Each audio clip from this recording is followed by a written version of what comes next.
Tonight, we're getting a first look at the video in Federal Way of an officer-involved shooting that killed a man. And we're also getting new details from investigators on what happened that day. Q13's Brian Flores has been looking over this video and joins us now from our live desk with the latest on all this. Brian. That's exactly right, Aliana. For weeks now, the family of 23-year-old Malik Williams, they were asking not only that law enforcement be accountable for his death, but that law enforcement also release video which they say shows what really happened. Well, tonight we have video of that night, and we should warn you, some of it may be disturbing. This is video from an apartment complex off 14th Avenue South in Federal Way. Keep your eye on the dark car to the left of your screen. Now, according to investigators, back on December 30th, someone had called 911 reporting they heard a woman yelling in the parking lot along with a man's voice and the sound of a bang. Well, about 20 minutes after that call, Federal Way police arrive. They approach the car and have some type of interaction with the two people in that car, which included Malik Williams in the passenger seat and the woman in the driver's seat. They radioed eventually that they have a person at gunpoint. Officers then called for backup because the two were not obeying commands, according to investigators. And then a short time later, they radioed that shots were fired.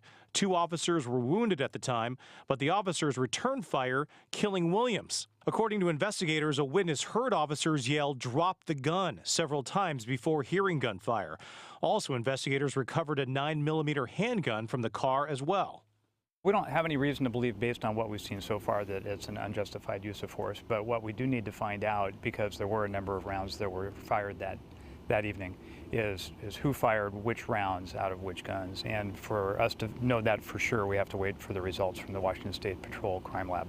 As for the officers, one had a grazing wound to his arm and a gunshot to his torso. Another officer had a gunshot to his leg. Both of those officers recovered. The report also states that a wheelchair that Malik used was found in the back seat with the wheel removed.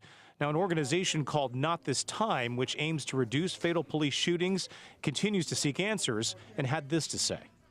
86 shots into a car with a man who was paraplegic.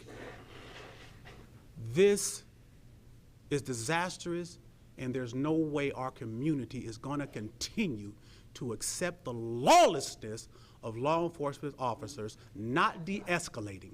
We're not going to stand for it anymore.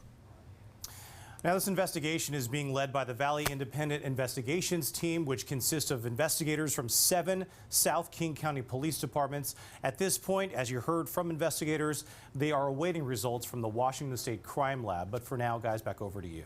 All right, Brian, thank you.